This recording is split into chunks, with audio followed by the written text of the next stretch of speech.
తెలుగువారి ఆరాధ్య దైవం తెలుగుదేశం పార్టీ వ్యవస్థాపకుడు మాజీ ముఖ్యమంత్రి ఎన్టీ రామారావు అంటే ఖమ్మం పార్లమెంట్ సభ్యుడు నామనాగేశ్వరరావుకు గుండెల నిండా అభిమానం ఉంది. పార్టీ ఏదైనా ఎన్టీఆర్ అందించిన స్ఫూర్తితోనే తన ఖమ్మం జిల్లా ప్రజలకు సేవ చేయాలనే ఉన్నత ఆశయంతో రాజకీయాల్లోకి అడుగుపెట్టిన నామ తన తండ్రి పేరున స్థాపించిన నామ ముత్తయ్య మెమోరియల్ ట్రస్ట్ ద్వారా ఎన్నో సంక్షేమ కార్యక్రమాలు నిర్వహిస్తున్నారు.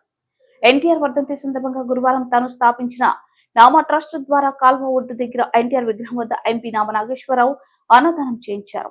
గతంలో ఖమ్మం పట్టణంలోని కాల్వ ఒడ్డున ఉన్న ఎన్టీఆర్ విగ్రహాన్ని దశాబ్ద కాలం క్రితం పోలీసు నిర్బంధం మధ్య ఎంపీ నామనాగేశ్వరరావు ఆవిష్కరించారు.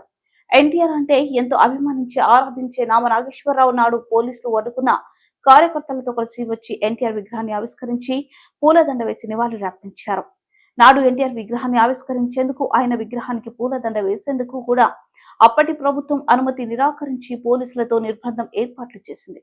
నాడు ఎన్టీఆర్ అంటే అభిమానంతో పోలీసుల నిర్బంధాన్ని దాటుకుని వెళ్లి ఎన్టీఆర్ విగ్రహాన్ని ఆవిష్కరించి పూలదండ వేసి నివాళులర్పించిన నామ ప్రతి ఏటా తన ఆరాధ్య దైవమైన ఎన్టీఆర్ ను స్మరించుకుంటేనే ఆయనకు ఘనంగా నివాళులర్పిస్తున్నారు. కొందరు నేతలకు ఎన్నికల సమయంలోనే ఎన్టీఆర్ గుర్తుకు వస్తారు. కానీ నామనాగేశ్వరరావు మాత్రం ఎన్టీఆర్ అంటే నిజమైన ప్రేమాభిమానాలతో ఆయనను నిత్యం స్మరించుకుంటూనే ప్రజాసేవలో ఆయనను ఆదర్శంగా తీసుకుని పేదల అభ్యున్నతికి పాటుపడుతున్నారు.